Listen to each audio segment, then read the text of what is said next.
Hi, my name's Sarah, and this is a Squiggly Career shortcut. And in today's shortcut, I'm going to be talking about 3 ways that you can move from complexity to clarity. So, this is for those moments when work is feeling overwhelming and messy, and you are struggling to make sense of it. This might just be because of volume. You've just got so much on, and you're thinking, I just don't know where to start. That happens to me relatively regularly. Or maybe just something feels hard. You don't know what you don't know. Maybe you're doing something for the first time. Maybe there's lots of different people involved. And again, you're just struggling a little bit with seeing the wood from the tree. So you know that you need some clarity. This can also be a really good thing to do as a team. So before I go into my ideas, one of the things I often ask in a workshop is what helps you? What helps you to move from complexity to clarity? How do you make sense of things that feel hard?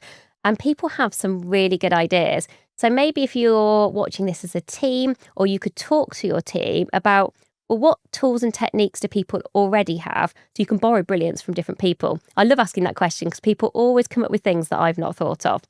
But here are 3 things that I do. First thing, empty your head. I often think in these moments, it just feels like stuff is rattling around your head and going in so many different directions. And I think you've got to start writing things down. 2 different ways that you can do this. 1, just do a mind map. Put the topic or the theme or the question in the middle of a page and just get everything down in a mind map. Second way, which I probably use more often, is I write a to think list. And a top tip on writing a to think list is structure that list as questions. When we write things down as questions, it kind of activates the curiosity and inquiry part of our brain. We automatically sort of start searching for answers and we start exploring. Just doing that helps us to kind of create some clarity by just having that list of things we want to think more about.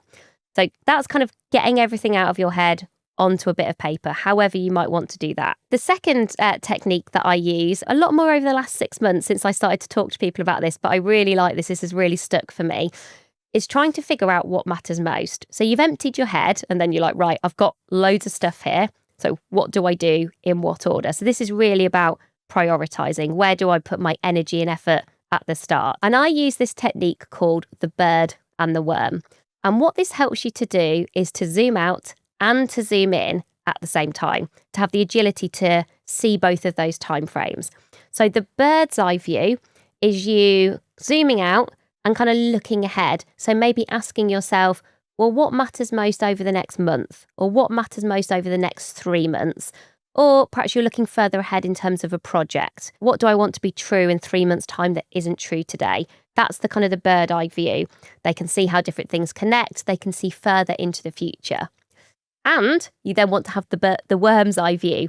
So that worm is down in the detail and they can see kind of the actions that are immediate, that are urgent, and that probably you need to move forward on fast.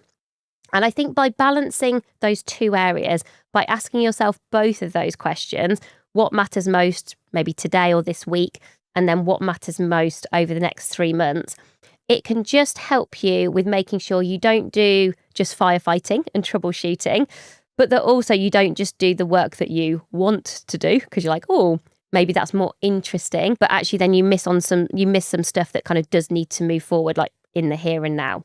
And I think most of us are naturally either slightly more worm-like or slightly more bird-like. I'm definitely slightly more bird-like. So I think this helps you to achieve a bit of balance when you're trying to make sense of a lot of stuff that's happening. And then my final kind of top tip is find someone or something, because you could use AI, you could use a GPT for this, who can hold a mirror up to your messiness. So until this point, you've got stuff out of your head, you've taken the bird's eye view and the worm's eye view. You've not really talked to anyone else. So you've not really kind of got any feedback. No one else has helped you to kind of make sense of the situation. So if you talk something through with someone, often I think it's helpful to have someone who doesn't know the situation as closely as you do. So they've kind of got that distance, and we know distance always gives you a different kind of data. Or ask some questions of a GPT. This is what I'm thinking. What questions might I have missed? What questions do you think I should be asking myself? Just so that you're getting a bit of kind of playback and a bit of feedback to stress test some of that thinking. And it's always really good to have that thought partnership. I think this is really getting somebody to kind of act as a thought partner for you. So I hope that feels helpful. I know when everything does feel like a lot, it's almost sort of hard to know where to turn. But I think if you sort of have some of these go-to strategies, tools and techniques that you can kind of rely on and keep trying out, it can actually just help you to almost quite enjoy, dare I say, that process of going, right, I know this is feeling difficult. I can notice that, I can spot something, and then I can take some action that's going to help me feel more confident and more in control. Thanks so much for listening or watching. And don't forget to check out the other shortcuts where we talk about things like how to get a pay rise or why we should maybe ban busy.